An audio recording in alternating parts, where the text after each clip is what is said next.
DDP joined.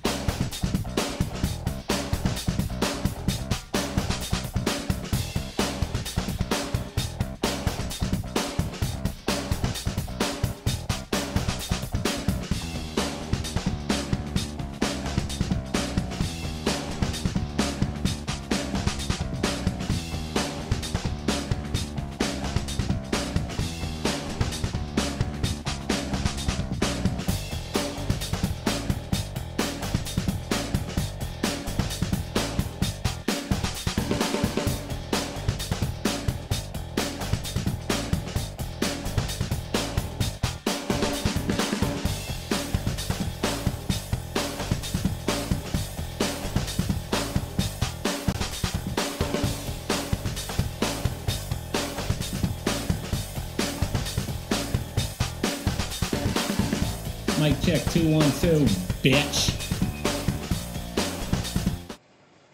Okay, what is up, guys? This is DDP here to talk a little bit of Cowboys football. What's up? First in the house, I see Young Onyx. Then we got Gillette, Tavion Wallace. What's good, guys? Yeah, so you may have noticed I posted a video earlier today, kind of ranting about some of the Cowboy fan base and kind of the negativity that continues to kind of follow Dak. And it's cool if you don't agree with everything I say verbatim, sure, no issues there. But I feel like you gotta call a spade. You gotta work both ways. You gotta be open-minded and reasonable in both directions. So that was the purpose of that video. Never was intended to replace tonight's podcast. It was always just intended to be something extra, just a little extra segment for you guys. Again, let me know if you like the rant segments. It's just something I like to throw out there every now and then. It's kind of a change of pace for myself as well. And it's cool. I enjoy doing them. So let's see here. How about them Cowboys? Yeah, let's get that a drop here.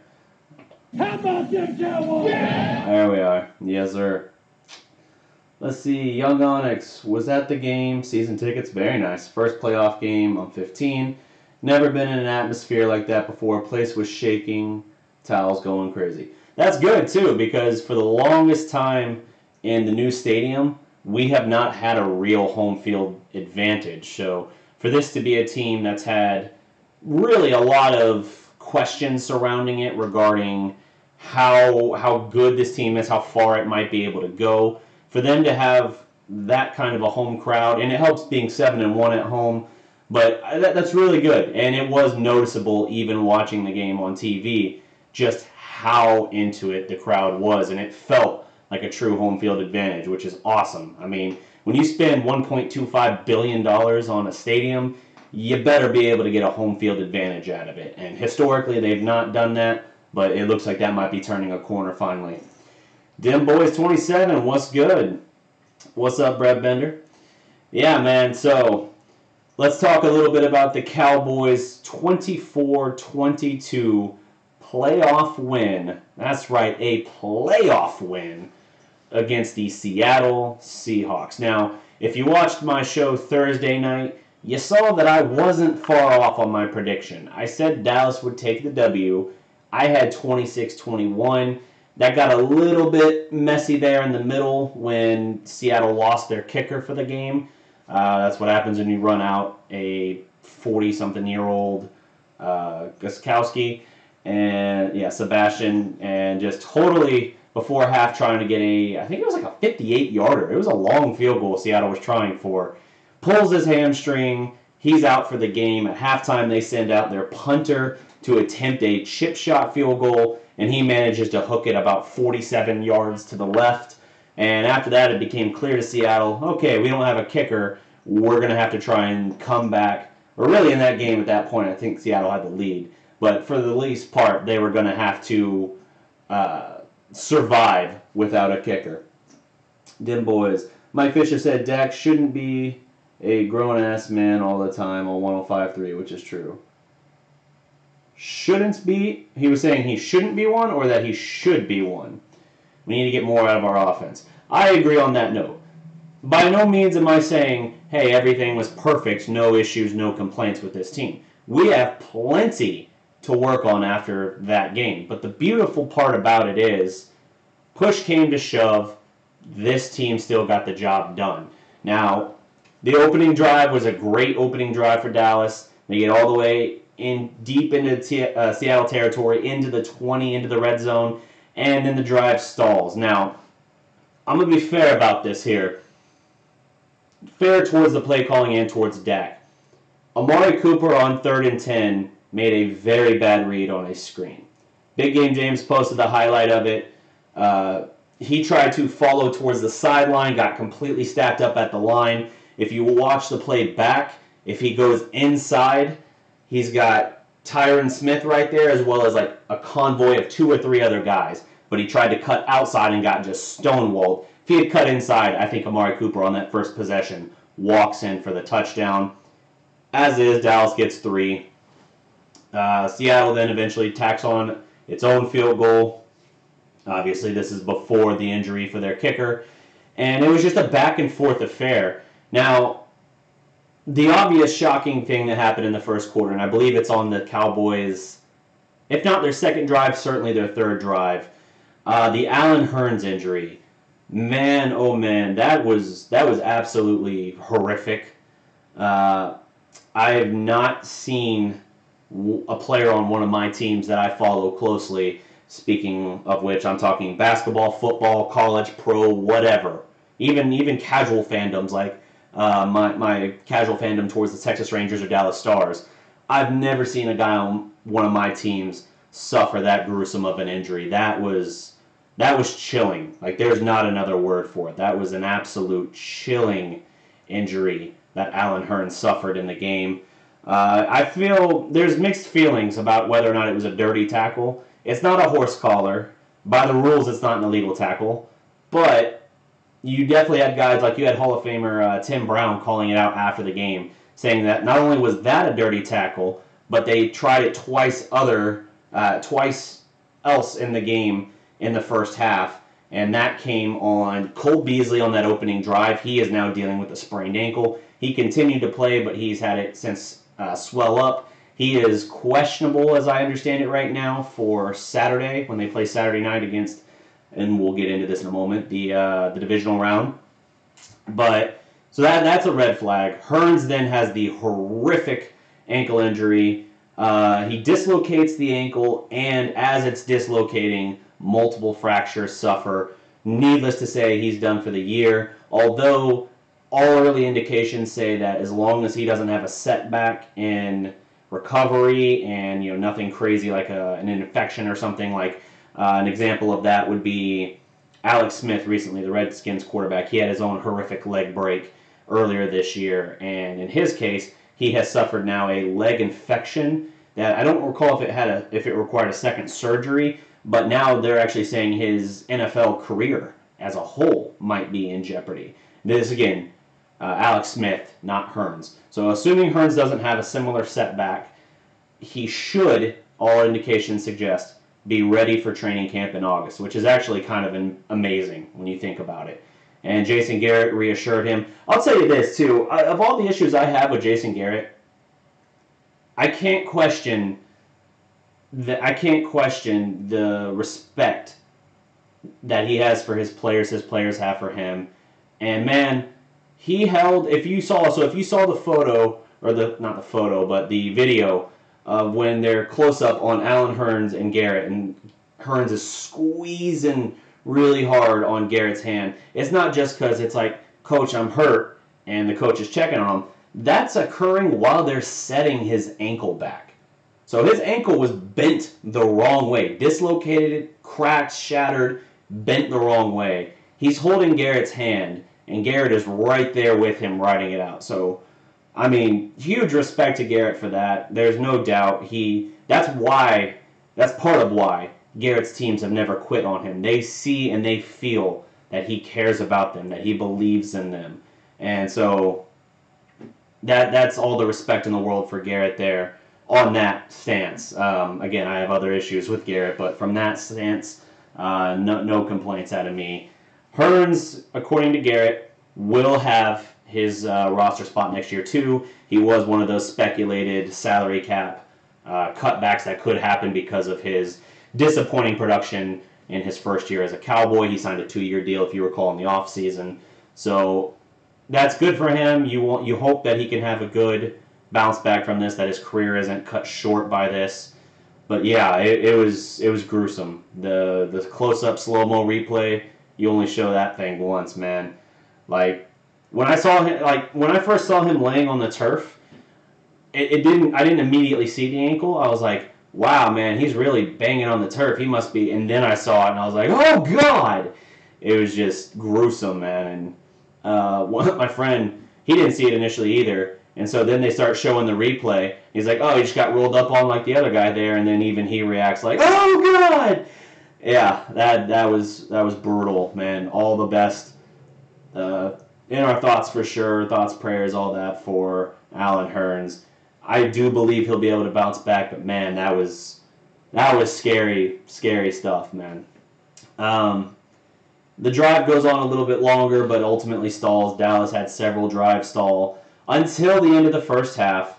Dallas puts together a great drive. Again, this is one of the things I've called out. If you let Dak go up tempo, if you let him work a little bit more loose, he can make plays happen. That's why in 2-minute drills or when they're trailing and they just have to go into a hurry-up mode anyway, he can be really good. He usually is very good.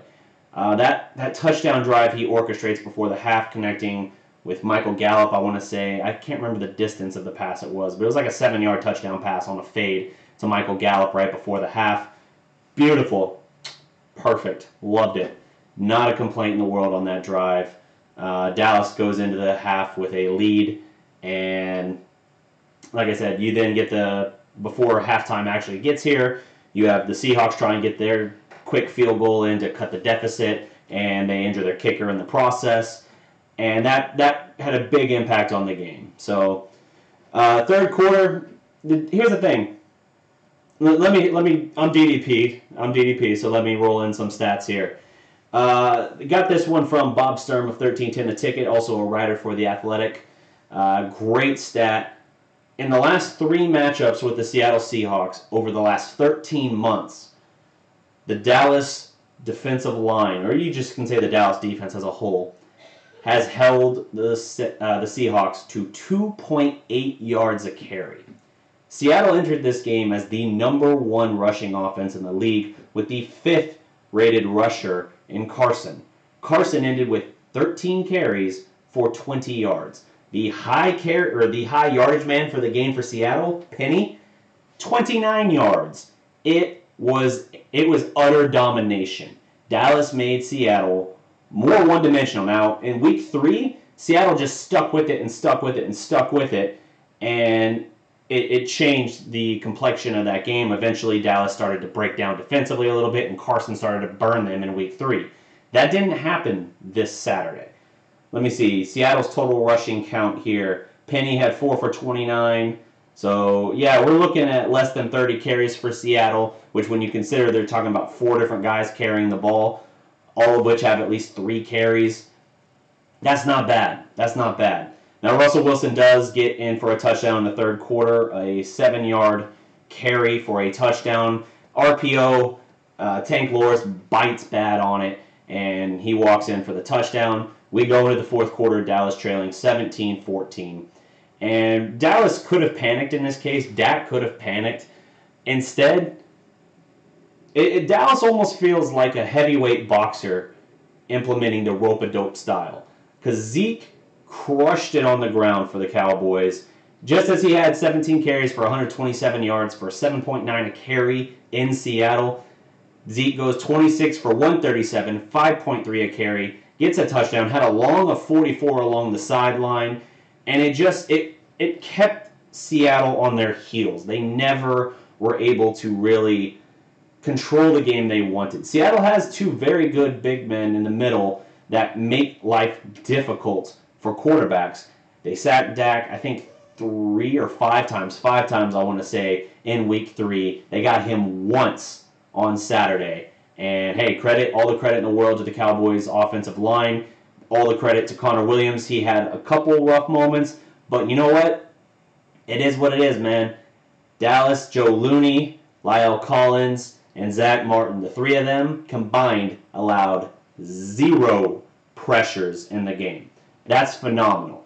So when you have that kind of protection for Zeke to run behind, you have that kind of protection for Dak, you're going to see a more positive outcome. And what we saw was Dak going 22 of 33 for 226 and a touchdown. Now, he did throw a pick. He threw a pick in the fourth quarter, about midway through the fourth quarter.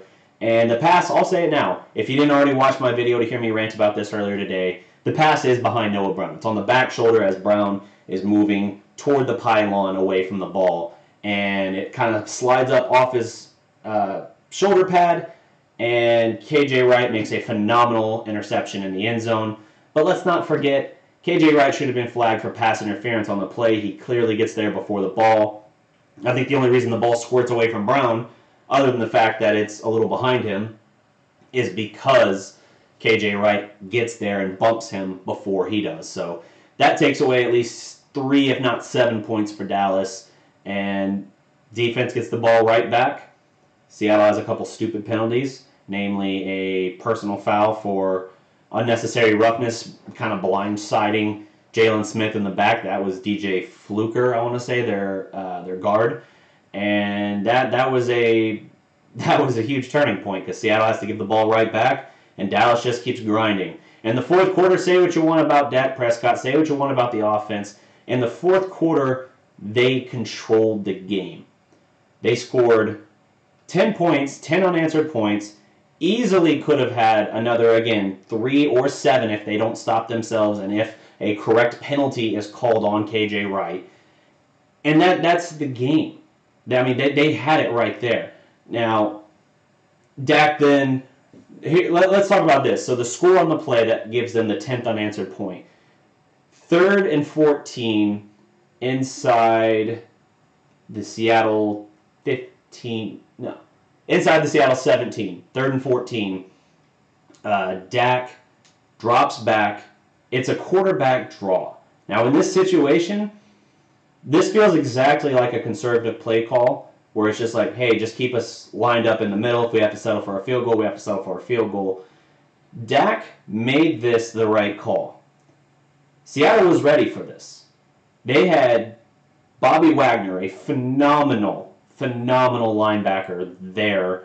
They had KJ Wright and 1 or 2 other guys. They had at least 3 guys that met Dak 5 or 6 yards shy of the first down. And Dak just steamrolled them. And then when he got to the end, he does helicopter over the top, nearly gets into the end zone, reaches out with the ball, lands at the half-yard line. Very next play, quarterback sneak. That's the game. Dallas takes a 10-point lead. Yes, I know Seattle then, takes an 11-point lead. Whatever. Seattle then comes back, gets a touchdown, gets a 2-point conversion, again, because they don't have a kicker, but the game was effectively over.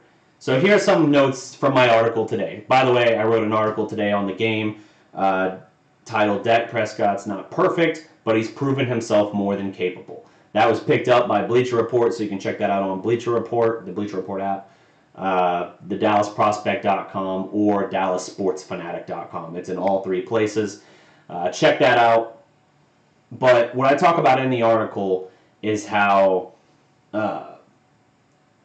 everyone who looks at that game, and Russell Wilson made some phenomenal passes, and the Seattle receivers made some phenomenal catches too. Doug Baldwin, Tyler Lockett, I want to say there was one other guy, but they had some just jaw-dropping completions and catches. It was just a thing of beauty. And while I could have sat there and said, Wilson's winning this game, he wasn't. That's the thing. That's the stat that I talked about Thursday.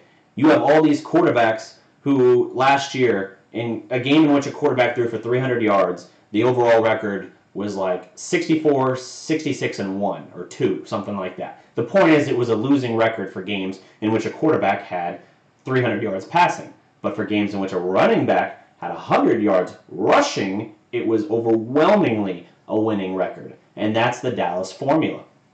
That's what we saw. Dallas behind Zeke gets 137 yards receiving, 132 rushing, another 32 receiving, 169 yards total on 30 touches. That opens things up. The line protected Dak Prescott. Dak rewarded them. Yes, he had the turnover, and yes, we know the stat. Dak is 25-1 or 26-1, something like that, in games where he doesn't turn the ball over. He did turn the ball over, but it didn't matter because the defense gave him the ball right back. So Dallas gets the win. Oh, another quick note. Talking about the stat comparison. Russell Wilson goes 18 of 27 for 233, 1 touchdown, sacked only once, and 1 rushing touchdown. Now, why is that significant? Well, other than the fact that the numbers sound eerily similar to Dak's, other than the fact that he didn't throw the interception, giving him, therefore, a quarterback rating of 106 effectively compared to Dak's 83.6. If you take off the interception from Dak, Dak's quarterback rating is now a 96. And here's why, and I know that's a hypothetical thing, but here's why stats matter here. Here's why context matters, and you can't just look at the in-box score. 75 yards passing for Russell Wilson came on that last drive when Dallas was in prevent. When they gave up immediately 56 yards to, I believe it was Lockett, and then 2 plays later, or 3 plays, not 2 or 3 plays later, but then gives up the touchdown in the end zone. So 75 passing yards plus the touchdown came on that final drive. Take that away from his 233, you held him well under 200 yards. In fact, the kind of numbers that Dak was getting criticized for earlier in the year, like 160 yards roughly passing, that's what you've held unquestioned elite quarterback Russell Wilson to. And you take away that touchdown suddenly, and suddenly he's got 1 touchdown on the game, and it's rushing. And even in the rushing capacity, he's gone 3 for 14 with a touchdown. So it's not even like he's burning you there. Dallas dominated this game. I know you look at it on paper and you say they won by 2. And even if you take out the trash touchdown, that didn't come until late in the game when there was only like 2 or 3 minutes left for it to even differentiate that much. Dallas controlled every aspect of this game. And if the offense was running with any kind of efficiency, they blow Seattle out. You got to give credit. You got to give credit. I have serious questions and doubts. I hate our play calling. I hate what Linehan runs for us. I'm not even comfortable with Coach Garrett. But you know what? I bleed silver and blue. I'm watching this team. I am rooting for this team, regardless of what's going to happen in the offseason, regardless of what I think about Dak. I am going to cheer my team, because to do anything else it's just trolling, man. It's weak. And again, I'm not going to get into my same rant from earlier. You can check that out. Yeah, the burn down. Talking about Cowboy fans who double as haters. Check that out for sure. Thank you, Young Wilson. Appreciate it, fam. But, yes, we won on the line. Both sides. Play calling sucks. I agree. Absolutely. But we're going to ride this thing out, man. We're going to see what this team can do, because the Bears got tripped up by the Eagles. Now, there's the animation. Now, I seem to recall all kinds of trash talk throughout the season when the Cowboys seized control of the NFC East. I seem to recall people saying that the NFC, calling us the NFC least. First of all, how effing creative of you. Second of all, I'm pretty sure of the 4 teams left in the NFC now, 2 of them are from the NFC East. Interesting. And I'm pretty sure one is also the defending Super Bowl champion, who we swept. So, the more you know. Philadelphia escapes Chicago thanks to the worst kicker of all time. I'm kidding, not the worst of all time. In fact, I think his last kick might have been blocked, but the Bears kicker, for like the 5th time this year, bounced it off the upright. Philadelphia escapes Chicago with a 16-15 win. As a result, instead of heading to New Orleans, we now head to Los Angeles to face the Rams. Here's the thing, because of our training camps in Oxnard every year, California is basically our second home base, son. We're going to go in, and that's going to be a 50-50 crowd. They're not ready for that. Dallas this year is 8-1 at home, including the playoffs. Now you're basically giving us a borderline home field on the road? Ooh. And think about it this way too. Chris Richard, having been in the division with Sean McVay previously, has had to specifically concentrate for facing his offense. Rod Marinelli has had to go against McVay, I don't even know how many times now, but a ton. McVay is a known entity. Even though he is a bright offensive mind and there is risk involved, we have familiarity with him among our defensive coaches. As for the offense, that'll be more of a challenge. I do have some belief that Dallas will be able to take this to them, because even though the Rams are star-studded as all get out, I would say they have even more name-brand talent on their team than the Saints. They have not really played up to par this year. And to give a couple of examples of that here, let me see. I took a note of this stat earlier when I came across it. Okay, so the Rams, on their schedule, as they are the second seed in the NFC, they're kind of a paper tiger, which I've used that phrase a couple times lately. But check this out. 9 teams on their schedule this year had a losing record. Losing record. Then you consider, okay, how'd they stack up against teams with a winning record? 4-3. That's just a winning record. That's not a playoff record. 4-3. What about teams with a top 10 defense? 2-3. Huh. Interesting. What about the Cowboys, though? What are they ranked? Oh, right. The Cowboys are ranked in the top 5 in defense at this point. They are absolutely ready for this game. I'm not even exaggerating when I say that. I think that Dallas is very capable of making something happen here. Let me see. I'm trying to pull up this other stat here to reinforce the point I was just making, because I tend to like to give not just flat statements to you guys, but actually expound on it a little bit, cite my sources and whatnot.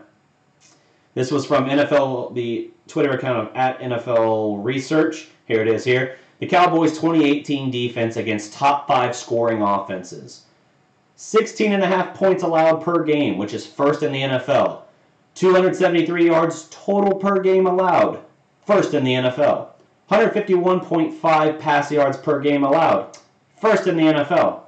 4.75 yards per play allowed, first in the NFL. The Rams offense, 32.9 points per game, good for second in the NFL. We already took down the best offense in the NFL when we took down the Saints. We're not scared of the Rams. We're going to go somewhere where we might as well be the damn home team. We're effectively, at least on a neutral field, if not home field, in California. And I bet you anything, the Rams haven't, the Rams are good, so maybe this will kind of skew it a little bit the other way. But LA is not a football city. Not these days. They don't really care. Just ask I know this is AFC, but just ask the Chargers. They basically played nothing but road games all year because their crowd doesn't turn out for them. For the Rams, they at least have enough history. They kind of give a rip. But because of how long the Cowboys have been going to Oxnard every freaking training camp, I bet you anything this audience is 40% at the minimum Cowboys.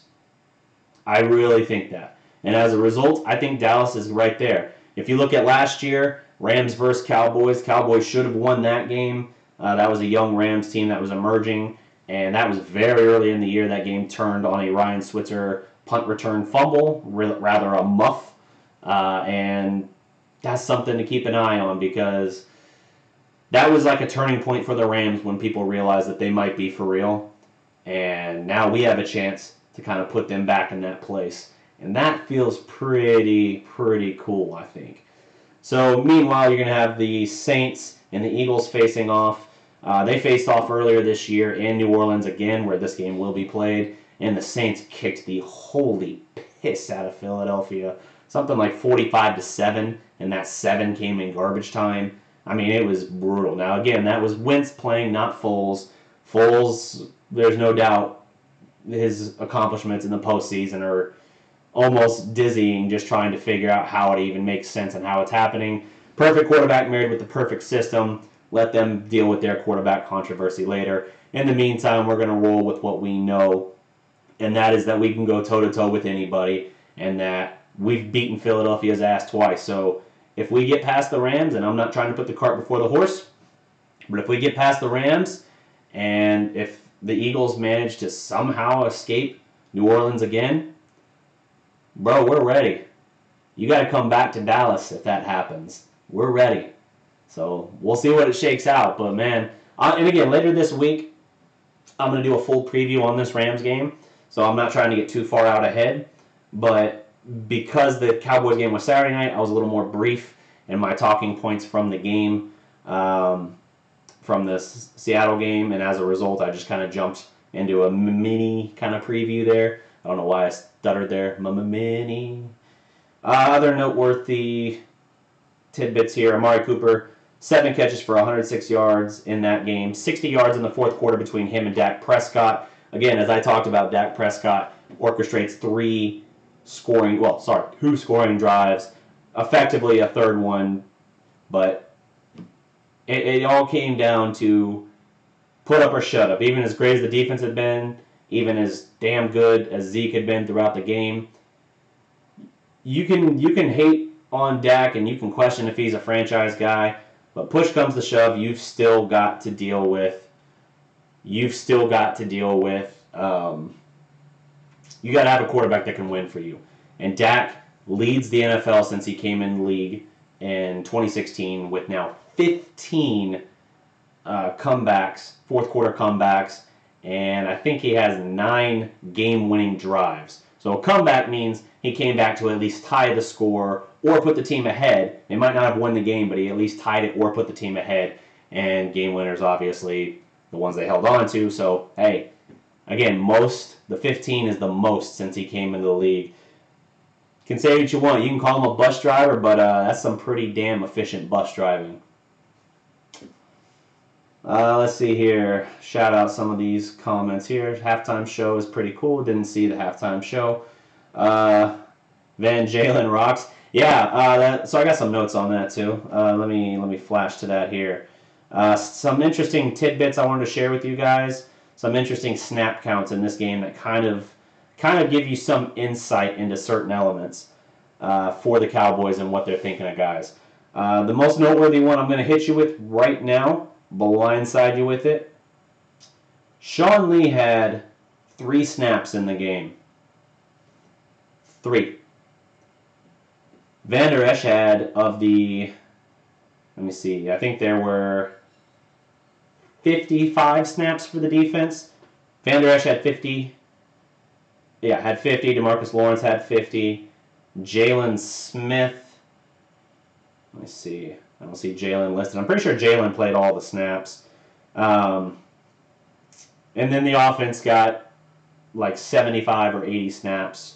So just a very big difference there. At tight end, Dalton Schultz got more snaps than Jarwin, despite Jarwin's big day. I think that was because Dalton Schultz is a better blocker, even though he doesn't have a whole lot of size and mass to him just yet. He's a better blocker than Jarwin, so I think that earned him the snaps. Any other noteworthy ones here? Taco only got 5 snaps. Randy Gregory got 30 snaps and was pretty productive. Tyrone Crawford, coming back from that scary injury, got 48 snaps. I like that. But yeah, interesting how they employed some of those guys.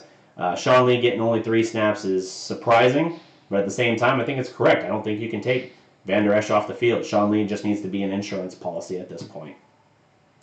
Ron Smith, what up? You got to get focused on this game, the Rams. Yes, sir. Hope the play calling steps up next week. We can stomp the Rams as long as we turn some of these punts into long field goals. And that's why I said Tavon Austin coming back is a huge X factor to add just in time for the playoffs. Not just because I think he'll be better than we saw before Amari Cooper got here. He'll only get, and that was a note too, Tavon only got about 10 snaps on the field. I think that's fine, honestly, because he's a Swiss Army knife. He is an X factor you can just kind of throw in there and get huge plays out of. He had a punt return touchdown called back for a block in the back in the third quarter, and then later in the game he set up a huge punt return that set us up to go up nice and pretty, and that was huge. That is why you got a guy like that. Now's the time to pull all the tricks out of the bag. I agree. going to step it up. The Eagles have to be the luckiest team in the NFL. Yeah, that kick was. I mean, I think the Eagles guy actually tipped it, but yeah, for it to hit the goalpost and end in the crossbar and still fall out, yeah, definitely. I don't think anyone's going to hire Chris Richard. Dallas is going to do everything to keep him under a long-term deal. For Richard, he's got a bunch of people that he's either already started interviewing with, like the Buccaneers already interviewed him. He's already started doing interviews, and a lot more teams want to interview him. The Dolphins, in particular, are very high on him, keep talking about him. But I've heard from Mike Fisher today that Dallas has ways of keeping him, whether that means promising him a promotion to defensive coordinator as well, plus money whipping him, or whatever. But based on Richard, if we're to believe what he said when he was hired here, there's something about Dallas and the aura and the feel and just the general vibe that he felt like this was the place for him to go when he left Seattle. So if there's truth to that, maybe that's it. But if we're talking a head coaching occupation, who knows, man? That's going to be tough. I want to keep him. I desperately want to keep him. But if he wants to be a head coach and not a DC, no matter the money, that might be tough. I said it last week, I'm more afraid of playing Seattle than the Rams. Well, then you should feel very good about this week. I also fear the Bears, and that's it. Bears are gone, thankfully.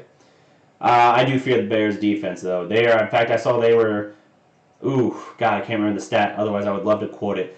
They were something like the only team to ever have the best plus-minus takeaway, plus fewest yards allowed, or something like that, and not make it at least to the Super Bowl, and they got beat in the wild card round, which is crazy.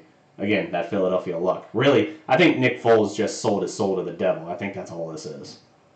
4 of 6 of the Cowboy losses came against mobile QBs. Cowboys do better versus pocket passers. Russell Wilson's a pretty damn mobile QB, man. They roll him out of the pocket not to scramble necessarily, but to throw downfield, and they held him 3 carries, 14 yards. Yeah, he got 1 7-yard rip for a touchdown, but that was on an RPO pretty much at the 5-yard line. Well, I guess if it's a 7-yard run, the 7-yard line, but you get the idea. And remember, this is Goff's second playoff start. Young rookie mistakes will come when he sees. That's one of the things, too, that I want people to remember. Dak, in his 2 games, I detailed it.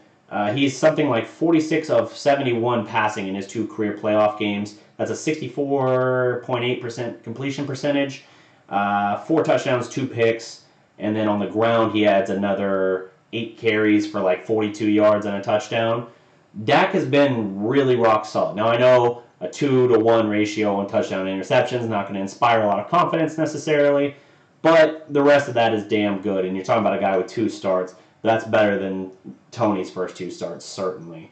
Compare that, meanwhile, to Shaun Watson, the shiny toy everyone wants to tout and say, oh, that's what Dallas wishes they had in Dak. He's got the mobility and the cannon for an arm and the passing. Well, he had some seriously bad throws in that game. Not just interceptions, but just flat out missed passes that would have been a walk-in touchdown, and they got run as a result. Lamar Jackson, I know he doesn't have as many starts, and he's, even though he didn't start until week 11, he led all quarterbacks ever in rushing attempts for a season because they were running him at least 17 times a game. That's cool, but when you're one-dimensional, bro, they're going to figure you out, and you got to worry about your own longevity of your career at that point. RG3 eventually broke. You got to remember that. RG3 had 1 great year, and he was never the same. Lamar Jackson, if you're the Ravens and he's if he's the basket you're putting all your eggs in, you got to change up that play calling. Appreciate Dak is what I'm saying. There are issues, there are things you want to improve on. 56 sacks this season, 14 of which he led the league as far as sacks taken in the pocket. If not, he was just outside the top 5. I know that's a huge discrepancy, but I've seen conflicting stats, and I haven't had a chance to look at them and analyze what the kind of nuance is between them. But you take away those 15 sacks that he took in the pocket from holding the ball too long, he still got sacked 40-plus times. So the offensive line has had issues. It was great yesterday. That's going to be huge. They're going to have to keep playing up. If Xavier Su'a-Filo is ready to go, he will once again supplant Connor Williams, I think, in the lineup. So we'll see how that works out. Wentz had 0 touchdowns against New Orleans. Yeah, he did. 40, like I said, that was like a 48 or 45-7 beatdown. Miss Scouting Pro, what's up? Hey DDP, the tickets to the game are expensive. However, I have a link to StubHub. I can tweet you to post for your followers who are interested in attending the game. Oh, thank you. Yeah, if you want to message that to me, go ahead. Is it like a discounted thing or something? Something like that where it's like slightly discounted, or is it just linking to like a store that has them? I don't know. That's out there though. If you want to send me that, I'll post that for the people that want it. Mavs blew it again, shaking my head. I'm gonna have to catch up on that Mavericks game to see what's going on there, but I'm not gonna worry about that just yet. I'm gonna dive into all that tomorrow probably. Never seen that side of you on Facebook Live. You went off. Sorry to bring that up. Just jumping on and doing your thing. Yeah, no, Linda, I appreciate it. What did I call it again? I called it like the burn down or something like that. Yeah. So that's a rant segment that I've been toying with the idea for a while because usually I'm the more reserved and kind of dialed back commentary like this. And I understand the value of being more engaging with energy and passion and all that. But the thing is, I'm always going to be genuine with how I feel about it. I'm always going to have substance to what I say, and I'm always going to, it's always honest. I'm never going to manufacture an emotion. So I recorded that probably 20 minutes after I got into a little bit of a heated Facebook exchange earlier with someone today. And it was one of these fake Cowboy fans who claims to be a Cowboy fan, professes to be a Cowboy fan, wrapped himself in the silver and blue, and claimed to pray at the altar of the Cowboys, and yet he's been talking smack and talking noise for weeks about how Dak sucks. This team's going to be one and done. Dak only has got the record he does because of Zeke and the offensive line and the defense. His notes on the offensive line aren't even that up to date, clearly, and it got in my craw a little bit. So I was like, okay, you're not the only person I've heard talk like this. So I'm going to do a video and I'm going to call it out. So it's not my normal personality, tone, vibe, whatever you want to call it. But it is something that I like to do every now and then. I got another one dropping tomorrow that actually came out a couple weeks ago related to the Mavericks. And that one's more so lashing out against kind of journalistic malpractice, so to speak. Just the lack of journalistic integrity in sports journalism. And again, if you saw my Mavs Fast Break from 2 weeks ago, you probably saw it already. But if I get heated, whether it's its own pre-recorded, self-contained thing like that, or if it just comes out in one of these podcasts or something, which I've had a couple others, then I'll put it out there. I don't hide from it, and I try to be as real and honest with you guys as I can. So hopefully it didn't run you off or scare you off or anything like that. I'm cool if that's what you're worried about. Saying never seen that side of me, went off. Sorry to bring that up. Just jump on and do your thing. Yeah, no worries, man. That will come out every now and then when my cage gets rattled a little bit, I guess. So DDP, what do you think about our Cowboys? Do you think we're going to go further and beat the Rams and go to the Super Bowl? Because honestly, I feel and have faith that we can go further and go to the Super Bowl. I always tap the brakes on putting my cart before the horse, but I will say this. I am much happier to be facing off with the Rams than I am the Saints right now, because the Saints are ready for us, right? Not only did we, to beat them the first time, not only did we have to kind of expose our hand a little bit, but we were kind of in their blind spot before. They didn't take us seriously, and I talked about that all in the lead up to that game. They damn sure know our name now. They're not going to be caught off guard again. And having to go into their house, which is probably the hardest environment to have to go into in football right now, I would say the hardest home field advantage to have to deal with in the playoffs against a great team, no less. I would say that the Saints, I did not want to face the Saints. So I'm happy to get the Rams because I do think that we can beat the Rams. Does that mean we will? Not necessarily. I'll say this. I felt better about beating Seattle than I do about beating the Rams, but that's not to say I feel bad about beating the Rams. So it's there, and if we get to that point, if we have a rematch with Seattle, or New Orleans in the Superdome, we'll see, man. Once you get to that stage, all bets are off anyway. And if somehow the Eagles pull out the win, then we'll be back at AT&T Stadium for the NFC Championship game anyway, which, who would have thought that? So we'll see. We'll see. But, again, I don't want to put the cart before the horse. All I'm going to say is I do have some confidence that we can still continue this rolling because you got a championship caliber defense and you've got a quarterback who's shown himself to be clutch with a great running back. As long as you can get production out of Amari Cooper and the offensive line can protect Dak, sky's the limit, bro. Rams 28th ranked rush defense. Zeke will eat, especially if the field is wet. Good point. If Tavon Austin's returned to his former team, hope he has a big day, punt return, or a go route. Yeah, it is. And he felt very disrespected, not just in being traded, but as well just he felt like he was not ever believed in or utilized by Sean McVay. So it's not just the team, it's the coach in particular he wants to get back at. So I am curious to see if he can be a little bit of an X factor for us. I hope David Irving can get a few snaps. David Irving's head isn't in the right place, man. I don't think we see him again this year. He wasn't at the Star rehabbing his ankle. He wasn't attending meetings. He's been dealing with whatever personal stuff he's got going on, and I've talked about that. If you got issues you're dealing with and you're struggling with, life is more important than football. But I will say this: even if he's in the building and says he's ready to go, the dude hasn't done anything in over a month. There's no way he's going to be able to give them anything. And the Cowboys have kind of confirmed they don't think he loves football. They don't think he has the effort and intensity to rehab back and still make a contribution for this team. So I don't expect to see David Irving in a Cowboys jersey again, period, because he's going to be a free agent. And I think Dallas has had him the last 3 years or so, kind of trying to squeeze anything out of him they can. And I think now they realize the juice isn't worth the squeeze. We can definitely go to the Super Bowl the first time. Dominant team, both AFC. Yeah, this is a year, parity-wise, where no one scares me. The only team that maybe scares me, and only if it's in New Orleans, which it would be, is the Saints. I'm not scared of the Patriots. I'm not terribly scared of Mahomes, even though he can do some freakish stuff, just because they aren't as complete as they would like you to believe.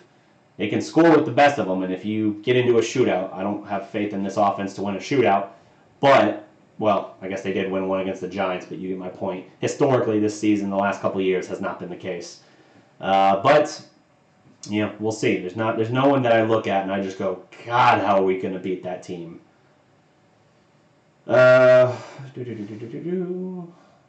Rain is expected. Interesting. For Saturday night. Good thing we can run against 8 9-man fronts. Can they? Okay. Can they run against 8 or 9-man fronts? Well, Todd Gurley is probably the best pound-for-pound back in the league, other than Zeke, I would say. They are very comparable. Gurley has not as many rush yards. He was the 3rd rusher in the league, and he missed the last week of the season, just like Zeke. So going into the final week of the season, he was 2nd, and he has more catches on the year than Zeke. So you could easily argue that they are pretty much 1 and 1A as far as most complete best running backs in the league. And in terms of production this year, Saquon might have something to say about that damn soon, because he was 2nd in the league in terms of total rushing yards and 91 catches, which is absurd for a running back. So we'll see, but this is basically the 2 best running backs left in the playoffs going toe-to-toe. It's going to come down to, can the number 1 overall pick in 2016, Jared Geoff, outplay the 131st pick in the NFL draft in 2016, Dak Prescott? Goff hasn't won a playoff game yet in his career. I don't think he has. He had just the one last year. They got beat, and he had a bye this year. So he's still chasing that first win. Dak finally figured it out and realizes what it takes. We'll see. Dak's got a clutch gene. I don't know how many times Goff has been asked to really do it. So I feel pretty optimistic, all things considered. Romo also had a 2-to-1 ratio in the playoffs. Romo went to the playoffs 4 times and had 8 total touchdowns. Dak has 5 total touchdowns and a 2-point conversion in 2 playoff games. Good stats, good stats. I'm a scouting pro. Young Wilson, what's good? DP, you think we can run for 4 to 5 yards a carry with some throw here in there and use the clock so you think we're getting a lead. That's been the Cowboys' strategy all through 2016, and what they still want to do now. They just haven't been as good offensively this year to do it. They want to get out to a 7, 10, 14-point lead, 2 scores effectively, and then they want to just burn the clock by running the ball. Not just to wear you down, like I talked about earlier, it's the rope-a-dope. You're running early on and you're hitting a brick wall. You might only be getting 3, maybe 4 yards a pop, but by the time you hit the fourth quarter, because they've been grinding you into the dirt, eventually it's going to start popping, and you're going to start getting 7 yards, 8 yards, 10 yards, 15 yards, 21 yards, 4 yards. You know, like, you just keep on them. And in 2016, that was the perfect formula when we had the offensive line at its all-time high. The offensive line is not at that point right now, hasn't been for the last 2 years, and it's why they've been inconsistent in doing that. Like I said, take out Dak's quarterback forced sacks. He still got sacked 40-plus times this year. That is towards the bottom of the league. That by itself would put him in the top 7 sacked quarterbacks in the league, I want to say. So something to consider there. We'll see what goes with that. But do I think Dallas can run for 4 to 5 yards a carry against them? If that's correct that I saw earlier, that they are the 28th ranked rushing defense, even with Ndamukong Suh and Aaron Donaldson, which would, again, Donald? I don't know why I say Donaldson. Oh, former Maverick. I talked about this with Big Game James before. Even with Aaron Donald and Ndamukong Suh, if they're really that bad of a rushing defense, then yes, I think they can. And I think, again, Zeke is going to be motivated because this is him going against another premier running back. And Todd Gurley ate our damn lunch last year when we faced off. We had no answer for him during that comeback. So the defense is going to be hungry, and they're going to be ready too. I'm curious to see what his overall state and condition is, and how that relates to the team. But we'll see. I think it's 4 to 5 yards a carry sounds doable. Zeke's been averaging on the season about 4.8, 4.9, so very doable. StubHub is one of my clients. Tickets are limited, though. Okay. Yeah, Miss Scouting Pro, just send me that message, like message that to me or whatever, and I can share it. Twitter, Facebook, whatever, to the people, my followers. Let me see. Weather report says 4 p.m. low chance of rain, but 60% chance of rain in the morning. We play at 4. No, I saw, unless the time's wrong, the graphic I've been sharing out says we play at 7:15 Saturday. I believe that's correct, but we'll see. Any team can run 4 to 5 yards, can win a game no matter what, though, or no matter who. Not always. Not always. We've definitely, like I said, we lost at Seattle week 3 when Zeke was averaging 7.9 yards a carry. Like, it's not always indicative. It's a good indicator, but it's not the end-all, be-all. I hope the Cowboys can go to the Super Bowl. They haven't went since I was in kindergarten. I hope we get all the way, Abraham Young. I do too, man. I'm about to be 29 years old here next Sunday. Not this. Wait. Yes, this coming Sunday. About to be 29. And so when they last won it was January 28th, 1995. So 5 years old. Just turned 5 when they won it. So I haven't seen it watching with my own eyes either. So I'm ready for it. I feel like I've paid my dues. I did my waiting.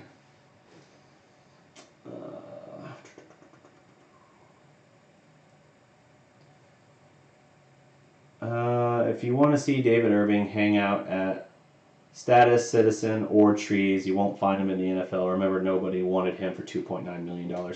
I've been to Trees a few times. Malik Collins is hurt again.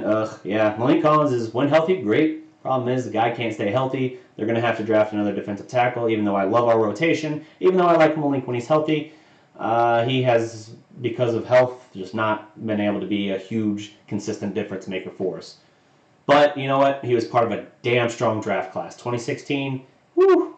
Dak, Zeke, Anthony Brown, Jalen, Malik Collins. Like, your first 5 guys are just pretty much across the board hits. Now, I know we had mixed feelings for a long time about Anthony Davis, but he's clearly shown himself to be worthy of a 6th round pick. And, you know, same for Malik being, I think, a 3rd rounder for us. The one guy that didn't work out was Charles Tapper, who we actually took in the 4th round ahead of Dak, and he's already out of the league. And I think he's the same thing. All the ability in the world, but just never a guy that loved football and had the right passion for it, kind of like an Irving in that case. And he also had his health injuries, couldn't stay healthy. And so he had his health injuries. Sometimes I say things, and then when I think about the sentence structure, I'm just baffled how I allowed myself to say something that stupid. But yes, that's what we're looking at. Oh, wait, here you go. You blew it! More or less. But yes, strong draft, man. Strong draft. We need Michael Gallup to dig in hard on this game. Yeah, we do. Gallup had the touchdown catch from Dak right before half against the Seahawks. Other than that, though, he was largely held out. I think he was like 3 for 26 yards or 9 yards, something like that. But he had the touchdown. We need some big plays out of him. And Dallas typically goes to him early on. They try and rely on his speed to try and win with a mismatch up front. He's going to have to deal with Aqib Talib and who is their other corner? They have so much name value talent on the Rams. It's crazy. But again, they didn't have to face 9 of the teams on their schedule were losing records this year against winning teams, basically 500 against top 10 defenses, sub 500, 2-3. So they haven't gotten out of the box what they should, given what they have on the team. So Gallup, if he can hit him with a big gain, not even a touchdown early on, just like hit him early on with like a 30-yard gain or something, that sets the tone and that opens things up automatically. Yeah, with Hurns and maybe Beasley limited, our receivers have to step up. Well, Hurns is done. Hurns is out for the year. No Hurns. Beasley, he's limited, he's questionable, and Cooper also had his ankle kind of tweaked in the same kind of tackle in the game, but his wasn't as bad as Beasley's and certainly not as bad as Hurns's. Yeah, Hurns is done for the year. Thanks for that. I believe the old school way against the 20th ranked run defense. Knowing Linehan, he will call pass plays because he thinks they'll be waiting for the run, so someone keeps us in. Yeah, who knows with Linehan, man. He is the one coach on this staff that I can at least rest assured that at the very least I think he's gone. And good riddance. We need to move on. We need a better, brighter offensive mind. Because if you're gonna get anything out of Dak like people want and need out of Dak, and when I mean that, I mean anything resembling a pocket passer, or at least more so of a pocket passer, you're gonna have to implement that with a new coach. Because Linehan's not the guy. In our time zone, we play at 7, but in Cali time zone, it's played at 5. But the time slot I said 8:15 Eastern. So yes, in California. Well, yeah, for the players it's 5, but for us watching on TV, it's still 7. Because it's 8:15 Eastern, and they're 3 hours ahead of California. So it's 8:15 for them, but as you said in California, it's 5:15. But that doesn't mean in New York they have to tune in at 5:15 to watch it. You know what I'm saying? So 7:15 for us is the time. So, assuming you were here in the Central Time Zone with me. But anyway, I think it's going to wrap up my time, guys. I've been going a little over an hour here. Thank you all for tuning in. If you don't mind, before you depart, please like this video. Big Game James is not on the phone. Like this video. Don't forget to subscribe. Ring the notification bell. Weather report. Gotcha. Now I get what you're saying. We'll be doing Thursday night edition. I'm going to try and have Big Game James on here again. We're going to preview the game more so, give you really the meat and potatoes, so to speak, of this breakdown, and we'll go from there. Young Wilson, thank you again, sir. Thank you for the donation to grow the nation. Fire Linehan, draft a top-notch defensive tackle. Wish we did. Well, we don't have a first rounder now, but we might still be able to find some real quality in there. So, appreciate everyone for tuning in. I saw Clemson has beaten Alabama. Good riddance, Alabama. I'm sick of seeing them win. I can deal with another Clemson title in like 3 years as long as it's not Bama. So, that'll do it for my time, guys. Thank you so much for tuning in. Check out the article on thedallasprospect.com or DallasSportsFanatic.com, and until next time, remember, every legend was once a prospect. Salute.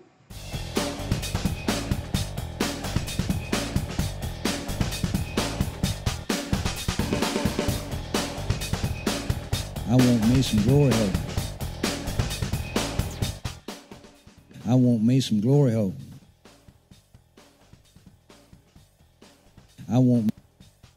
I want me some glory hole. Ooh, yeah. To be the man, you gotta beat the man, and I'm saying, woo, right here. I'm the man. Woo! Ooh, yeah. Woo! To be the man, you gotta beat the man, and I'm saying, woo, right here. I'm the man. Woo!